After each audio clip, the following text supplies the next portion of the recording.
I am back on Broken Heel TV with Dr. J. Bernstein. Dr. Bernstein, thank you so much for joining us today. Hey, thanks for having me. We talked a lot about the rise in autism and the rise in vaccinations. And I'm wondering, are those just kind of random, hard to find, obscure studies? Are there any more studies that might really link the two? Yeah, there are other studies, and I'll let you know about one in particular that I was just looking at recently that I thought was interesting. Hooker and Miller published a study in 2021 in the Journal of Translational Science, and they looked at survey data from three pediatric practices from the period of 1998 to 2016, and they looked at 9 to 11-year-olds, and they looked at what we call odds ratios. Odds ratios means basically what's the odds of this happening compared to something else. So if an odds ratio is like 4.3, that means the odds are a person will have that diagnosis based on whatever they're looking at compared to one, which would be the baseline. So an odds ratio of 4.3 would be like a 4.3 to 1 odds, basically. That's how you can look at it statistically. So in this study, they looked at a number of different diagnoses. Just because you mentioned we're talking about autism, I'll tell you what they found for that one first, which is a odds ratio of 5. That means those who were vaccinated from these three pediatric practices versus unvaccinated, they had a 5 to 1 odds of getting autism, compared to the unvaccinated. Odds ratio of 5. Wow. They looked at just general allergies, 4.3. So it was a 4.3 to 1 um, odds. The those who are vaccinated, the odds ratio is 18 for asthma, 18 to 1, much higher. And all the studies that have looked at asthma show increased asthma in vaccinated versus unvaccinated. So this is a lot of these studies are sort of saying the same thing. ADD odds ratio 21, 21 to 1 odds of getting ADD, vaccinated versus unvaccinated. Chronic ear infections 28, 28 to 1. And actually, they found also looked at interestingly, they looked at bottle fed versus breastfed, C-section versus vaginal delivery also, and they found in vaccinated and unvaccinated. They found, the highest is the vaccinated bottle fed C-section. So compared to say unvaccinated, lower ratio, then we're talking autism, right? Lower ratio, lower likelihood of autism and unvaccinated, of course, right? Like we talked about. Also, if they're breastfed, they have a lower likelihood of autism versus bottle fed.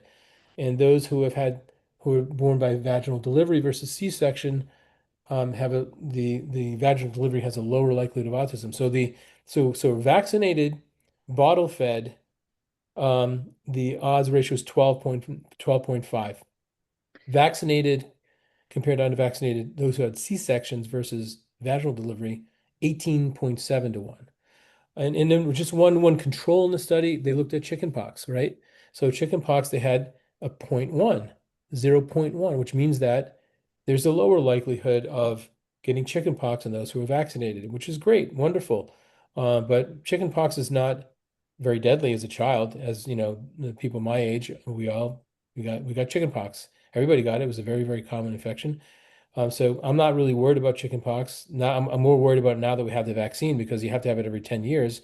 And if you're, say, 30, 40, 50 years old and you missed your vaccine, if and you haven't had chickenpox, the native chickenpox, you're at a much higher risk of a morbidity from or mortality from the chickenpox if you miss your vaccine. So, but it did validate that there is some impact that the vaccines do have to decrease that infection, but look at all the other problems we have. Chickenpox is a funny thing because I was surrounded by kids and family and all sorts of people who had chickenpox when I was really little and I just missed it. I never got it.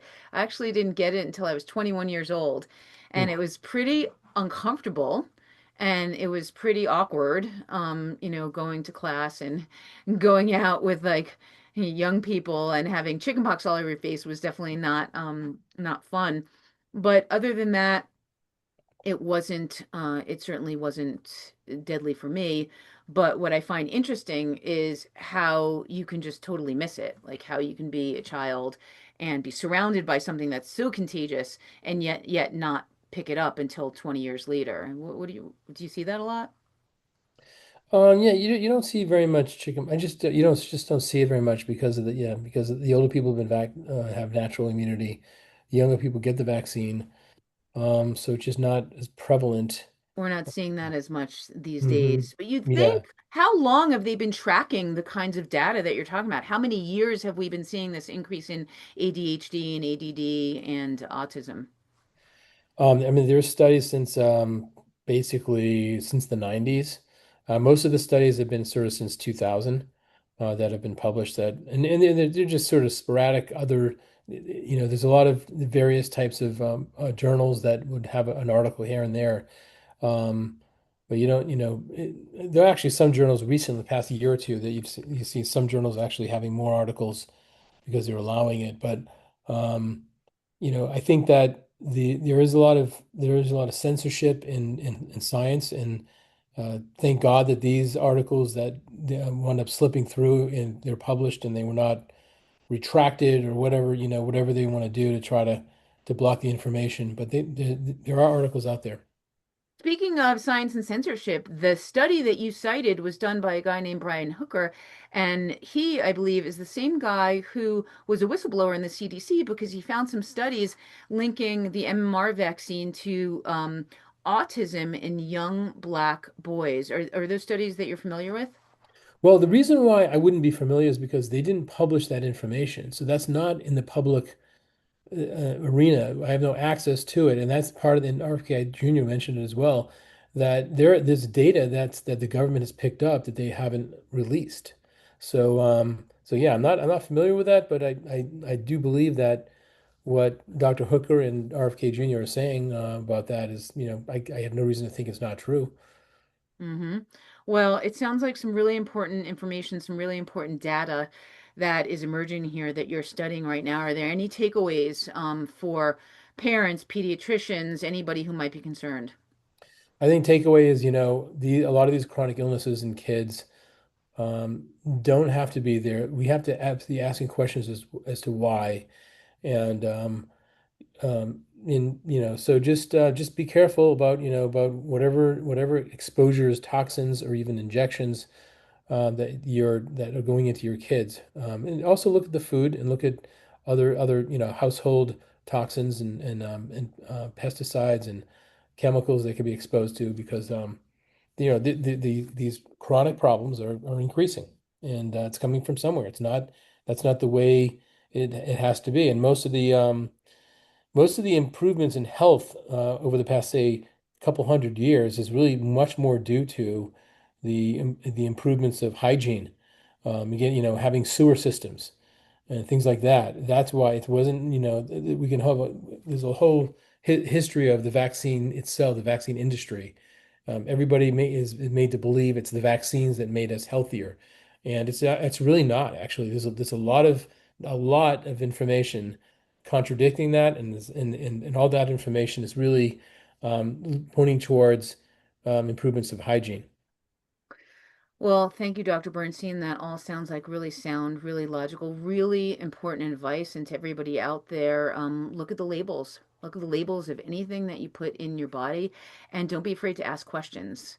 And we look forward to seeing you again, Dr. Bernstein, on Broken and Healed. Great, thank you.